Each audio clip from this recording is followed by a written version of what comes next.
Daily 36 বার আপনার কিডনিকে dialysis করতে হয় সুস্থ রাখার জন্য। কতবার? 36 বার ডায়ালিসিস করতে হয়।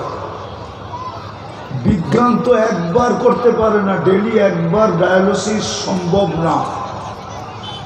সপ্তাহে 7 দিন ডায়ালিসিস সম্ভব, ঊর্ধ্বে 5 দিন। लेकिन আল্লাহ ডেলি করেন কয়বার? এটাও বাজেট। বাকি খাওন টাউন ওটা বাদিয়ে দিলাম। ডেলি আপনার পিছনে বাজেট খরচ করতে হয়, লম্বা বাজেট। আর এটাকে পরিচালনা করার জন্য শত শত ওয়ার্কার লাগে।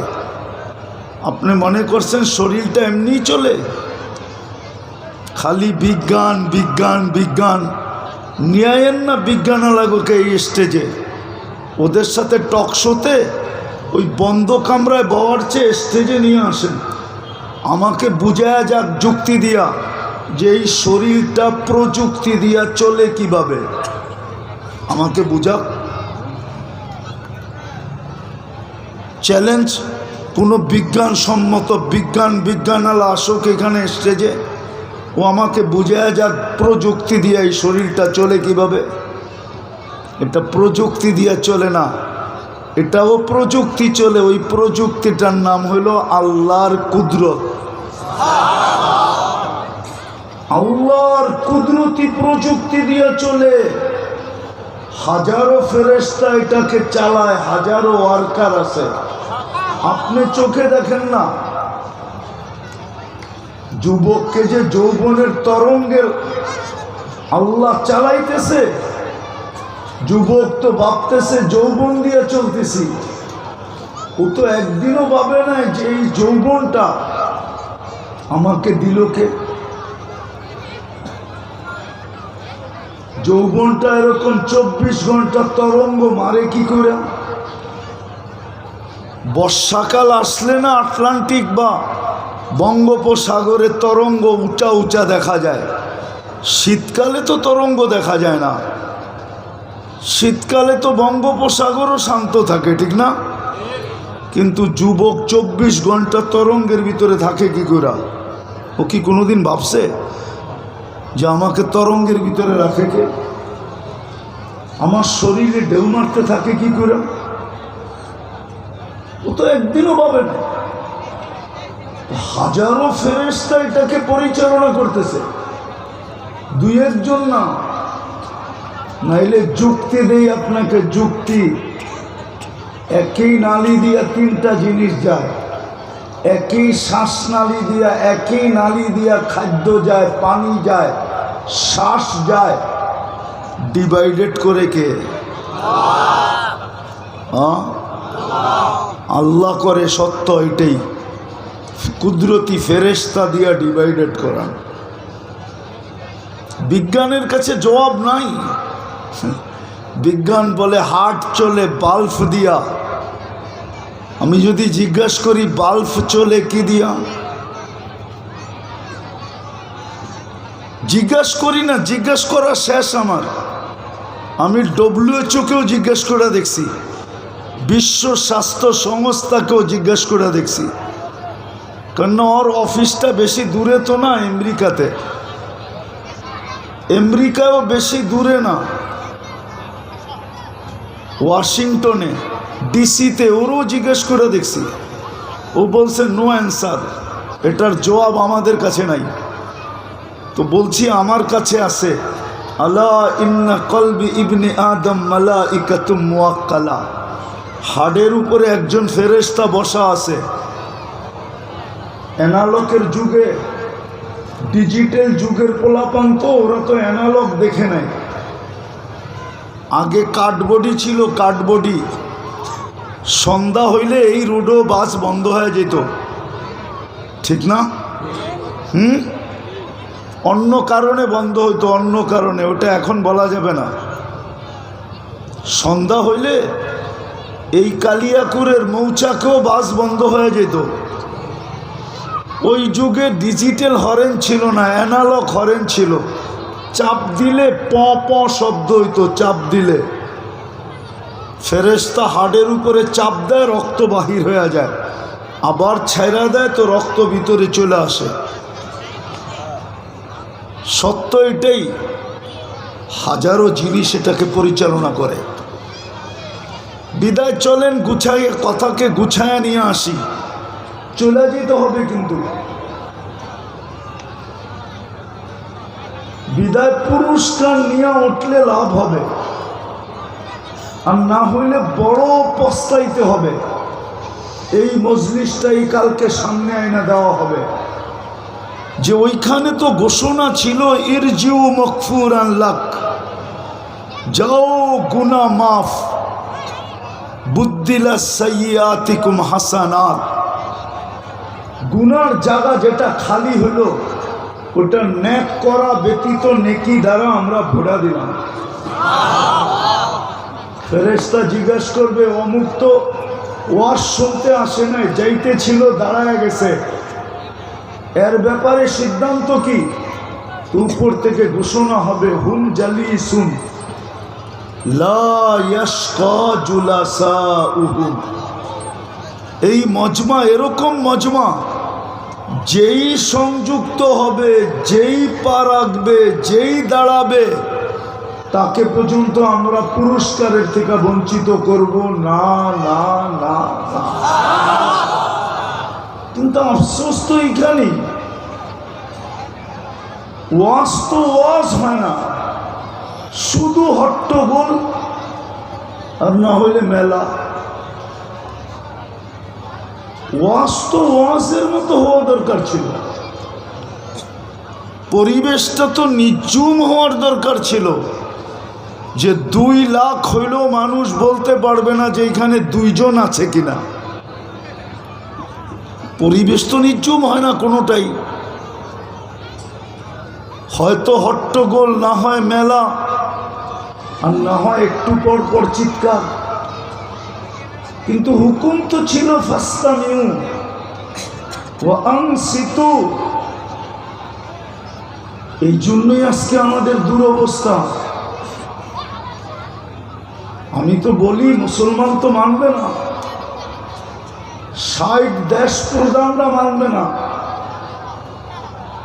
আজকে যদি মুসলমান বলে যে আমরা 15 বৎসর পর্যন্ত বা 5 থেকে 7 বৎসর পর্যন্ত আমাদের পুরান আলমারিতে যা রাখা আছে ওটাই আমরা ব্যবহার করব, আর কোনো কাপড় কিনব না এবং ইনপুটও করব না, আমরা বাজারেই যাব না, কোনো প্রসাধনীতে আমরা হাত দিব না। দেখেন 2 দিনে দুনিয়া সাইজ হয় কি করে? সারা দুনিয়া আপনাদের পায়ের নিচে আসে কি করে দেখেন। কোনো বন্দুক সন্দুক লাগবে না। আজ মুসলমান বলো আজ যে আজকের থেকে ইন্টারনেট অফ, আজকের থেকে বলো 2 দিনের মাথায় সারা দুনিয়া আপনাদের পায়ে আসে কিনা দেখেন। মুসলমানের চেয়ে ইন্টারনেট দুনিয়ায় কেউ বেশি ব্যবহার করে না। যুবকরা তো সারা রাত্রে আনলিমিটেড চালায়, জিজ্ঞেস করেন। ওয়াইফাই না থাকলে পাসওয়ার্ড আছে ওদের কাছে, পাসওয়ার্ড না থাকলে বন্ধুর হটস্পট আছে ওদের কাছে, জিজ্ঞেস করেন। আরে জিজ্ঞেস করেন না, আনলিমিটেড চালায়। এখন নেটে সার্চ দিয়ে দেখেন দুনিয়াতে সবচেয়ে বেশি ইন্টারনেট কারা চালায়। ইন্টারনেটের ওয়েবসাইটে যান, এখন যা সার্চ দেন, পয়সা উঠবে মুসলমানরা সবচেয়ে বেশি চালায়। মুসলমানের অস্ত্রের দরকার নাই, এটা তো যারা চিৎকার দেয় চিৎকার দেয়। একটা প্রবাদ বাক্য আছে, তোরে হাতে মারবো না বাতে মারবো। মুসলমানের কাছে বাতের অস্ত্র ছিল, হাতে মারার দরকার ছিল না। কিন্তু কপাল তো পড়ছে 2 দিক দিয়ে। আমাদের স্কলারদেরও কপাল পড়ছে, স্কলারদের মাধ্যমেও পড়ছে, আর আমাদের নেতাদের কারণেও পড়ছে, স্কলারদের কারণেও আমাদের কপাল পড়ছে। স্কলার বোঝেন তো, আমাদের যে ইসলামিক স্কলাররা আছি আমরা, আমাদের কারণেও আপনাদের কপাল পড়ছে, আর নেতাদের কারণে তো পড়ছেই। দুজনের কারণেই আমাদের কপাল পড়ছে, নাইলে আমাদের কপাল পড়ার কথা ছিল না। এই দুরবস্থা কেন হবে মুসলমানের? আমি তো ঘাইটা গুইটা বলতেছি আপনাকে, 70% দুনিয়ার সম্পদ মুসলমানের কাছে। মুসলমানের চেয়ে বেশি কেউ খায় না।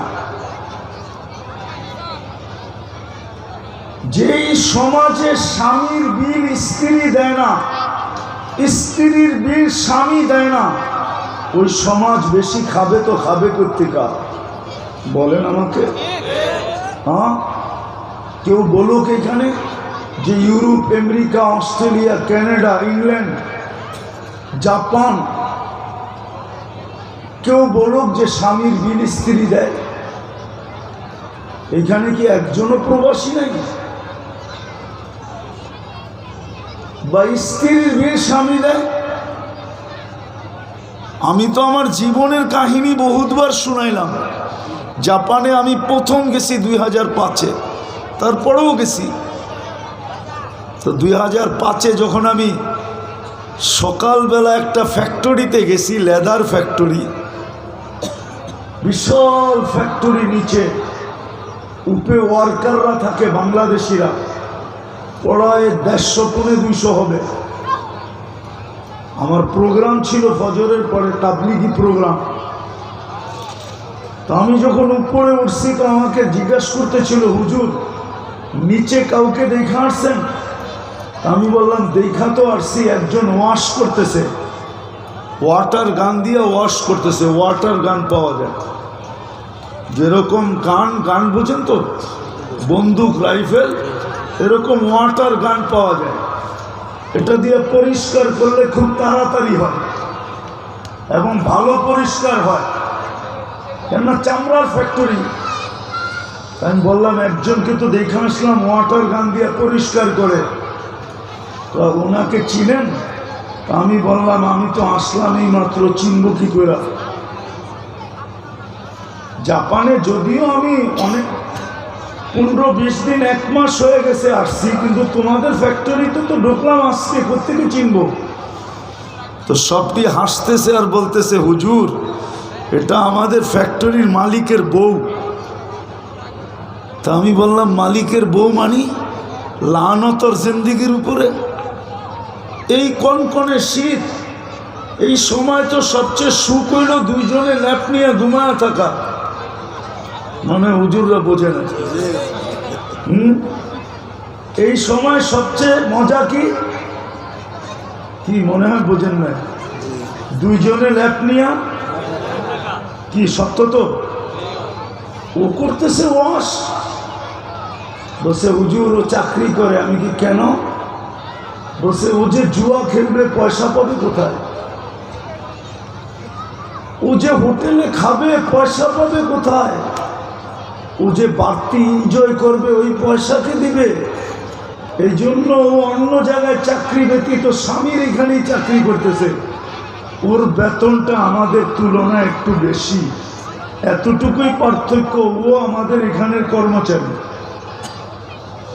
বলেন এত বড় ফ্যাক্টরির মালিক যদি, বউ যদি চাকরি করে, আর যুবকরা ওই জিন্দেগি দেখা, হ্যাঁ, চুল কাটে ওই স্টাইলে, শার্ট কিনে ওই স্টাইলে, জীবন সাজায় ওই স্টাইলে, তো তোমাদের জীবনে লানত আসবে না তো কার জীবনে আসবে বলো? হ্যাঁ, তুমি আত্মহত্যা করবে না তো কে করবে? তুমি বাবা খাবে না তো কে খাবে? তুমি ডাল খাবে না তো কে খাবে বলো আমাকে? আমাকে যুক্তি দিয়ে বোঝাও। তুমি তো ডাল খাবে, তুমি তো ইয়াবা খাবে, নাহলে কে খাবে? যাদের জিন্দেগির এই চিত্র, একটা তো শোনাইলাম, 100টা শোনাইতে পারি, 100টা। 100 না কয়েক হাজার আমার এখানে সেট করা আছে। এই জন্য আমার কথার স্টাইল অন্যরকম। আমি বুঝাইতে চাইতেছি আজকে আমাদের দুরবস্থা কেন, কি কারণে দুরবস্থা, আজকে আমাদের কপাল পড়ল কেন। আমি তো কোরআন ঘাটলে দেখি আমাদের কপাল পড়ার কোনো সুযোগ নাই। একটু আগেই তো দেখাইলাম যে উম্মতকে আল্লাহ ডাইকাই না গুনাহ মাফ করে জান্নাত দিতে চাইতেছেন, অথচ রসুল আদম আলাইহিস সালাম ভুল করছেন কবে, ভুল মাফ হইছে কত বৎসর পরে। আর আমরা সারাদিন করি, রাতের বেলা ডাইকা আইনা মাফ করে জান্নাত হাতে উঠায় দেন। ওই উম্মতের কপাল পড়বে কেন? সবই তো আছে ঘরে,